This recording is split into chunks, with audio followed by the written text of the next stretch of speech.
Shalom, saudaraku yang dikasihi oleh Tuhan Yesus Kristus. Mari kita siapkan hati untuk masuk dalam doa syukur hari ini.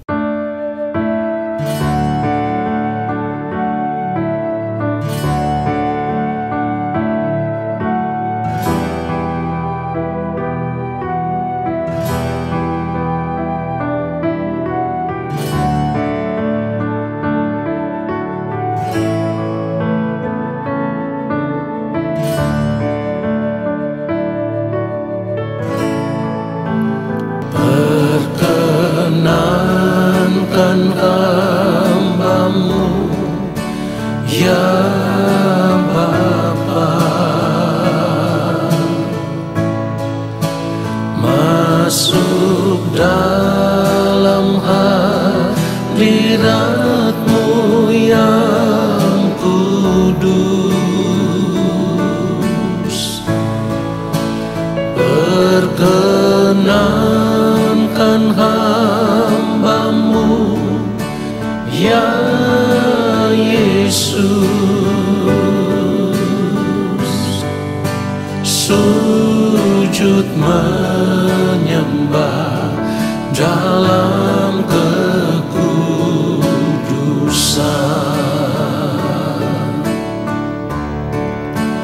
Kau ku sembah, Kau ku sembah, bersama para malaikat ku sujud menyembah. Kau ku sembah, Kau ku sembah, bersama para malaikat ku sujud menyembah. Kau ku sembah, Kau ku sembah, bersama para malaikat ku sujud menyembah. Kau ku sembah, Kau ku sembah, bersama para malaikat ku sujud menyembah. Bersama para malaikat ku sujud menyembah. Sujud menyembah.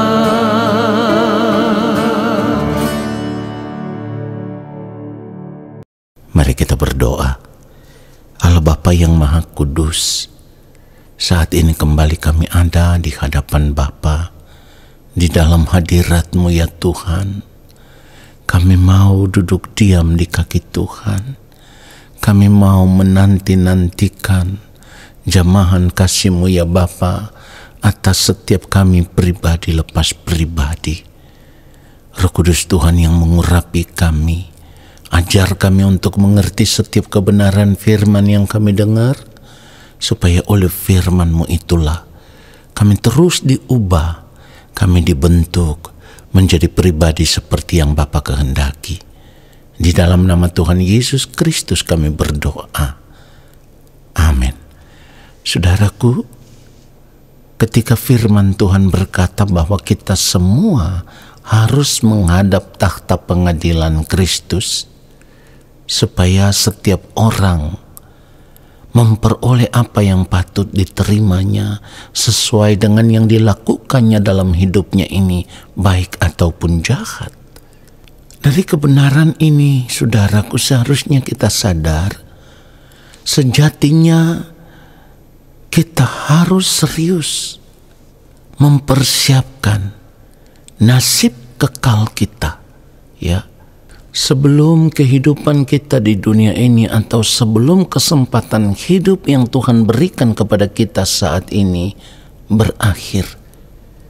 Jadi di sini kita harus menyadari bahwa nasib kekal hidup kita itu ditentukan dari perjalanan hidup kita selama kita hidup di dunia ini. Artinya begini, apa yang kita perbuat selama kita masih hidup di dunia ini?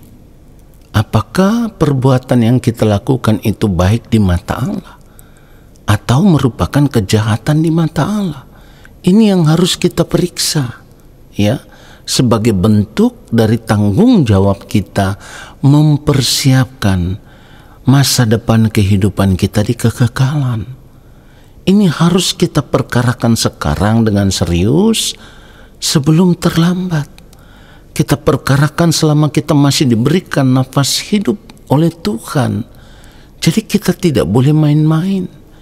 Sebab ketika waktu hidup kita di dunia ini berakhir, maka kita harus berdiri di hadapan Allah, mempertanggungjawabkan setiap gerak kehidupan kita atau perjalanan hidup kita selama kita masih hidup di dunia ini. Dan tidak ada seorang pun yang bisa menghindar dari keadaan ini. Pertanggungan jawab di hadapan Allah Bapa di sorga. Sebab firman Tuhan katakan di dalam Roma 14 ayat 12, demikianlah setiap orang di antara kita akan memberi pertanggungan jawab tentang dirinya sendiri kepada Allah. Saudara perhatikan itu, kita harus memberi pertanggungan jawab tentang diri kita sendiri kepada Allah. Nah, itulah kenapa kita harus benar-benar menghargai kasih karunia Allah yang telah kita terima di dalam Tuhan Yesus Kristus. Artinya, kalau kita tahu di dalam Kristus Yesus Tuhan kita telah menerima kasih karunia, yang artinya di dalam Kristus kita menerima janji keselamatan, kita memiliki pengharapan akan keselamatan hidup yang kekal. Maka selama kita masih hidup di dunia ini, kita harus menjaga keselamatan itu seperti yang firman Tuhan katakan. Kita harus mengerjakan keselamatan itu dengan takut dan gentar. Itulah kenapa kita harus benar-benar menghargai kasih karunia Allah. Orang percaya yang menghargai kasih karunia Allah di sepanjang hari hidupnya, ia akan terus berjuang untuk hidup benar di hadapan Allah. Ini yang selalu saya tekankan. Hidup yang benar-benar benar. Artinya kita harus sadar setiap detik waktu hidup kita harus terus berjuang untuk ditemukan benar-benar berkenan di hadapan Allah Bapa di sorga. Ya, kita harus berkenan. Apalah artinya kita hidup sebagai orang Kristen, tetapi ketika kita menutup mata, kehidupan kita tidak berkenan di hadapan Allah Bapa di sorga. Saudaraku, kalau kita mengerti akan hal ini, maka kita juga harus sadar tidak ada orang lain yang bisa merubah nasib kekal hidup kita. Ketika kita sudah berada di kekekalan atau ketika kita sudah berada di balik kematian. Saya ulang sekali lagi, perhatikan baik. Tidak ada orang lain yang bisa merubah nasib kekal hidup kita ketika kita sudah berada di kekekalan atau ketika kita sudah berada di balik kematian. Ini yang harus kita sadar. Jadi kalau saat ini kita tidak serius menjaga kesucian, kekudusan hidup kita, maka hal itu sama dengan kita sedang berjalan menuju kebinasaan. Kalau kita sudah mengerti akan hal ini, saudaraku, kita tidak boleh lagi menjadi orang yang bodoh. Ya, dengan kata lain, kita sudah tidak boleh lagi membiarkan diri kita ditipu oleh dunia ini. Kalau kita masih membiarkan diri kita ditipu oleh dunia ini, Itu artinya kita hidup sama seperti orang-orang yang tidak mengenal Allah.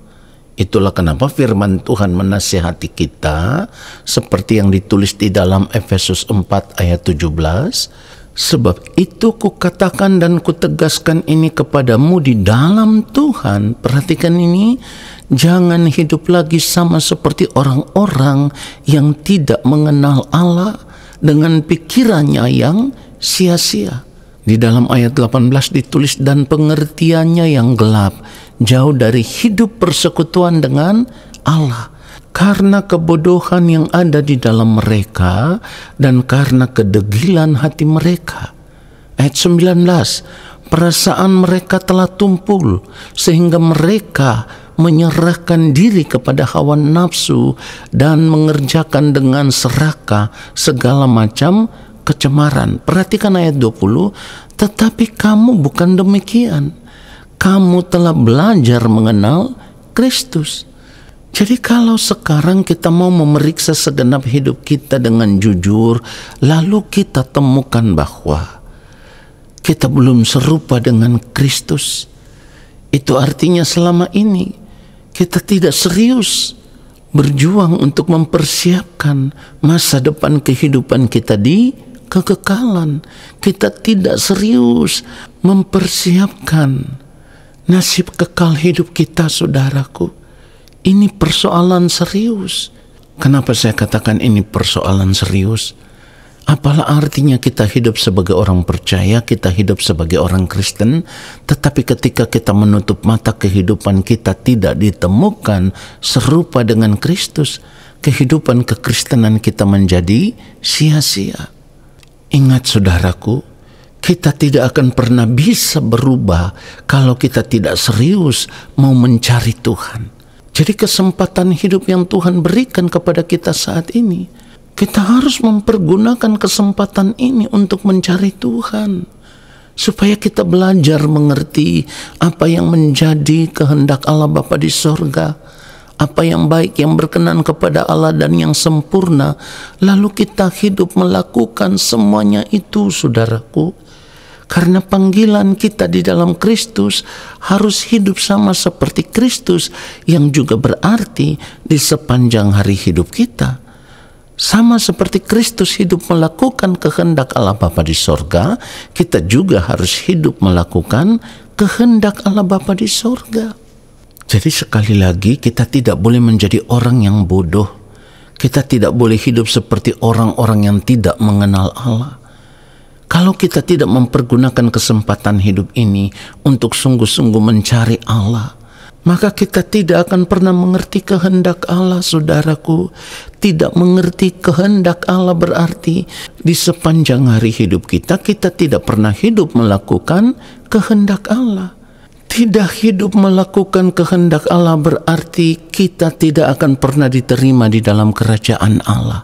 Kenapa saya katakan tidak bisa diterima di dalam kerajaan Allah?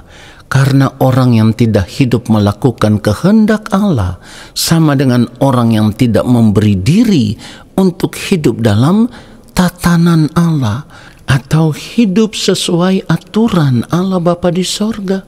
Saudara perhatikan itu, saya tekankan akan hal ini karena kalau kita tidak hidup di dalam tatanan Allah selama kita masih hidup di dunia ini, itu berarti kita bersalah kepada Allah. Kita berdosa di hadapan Allah.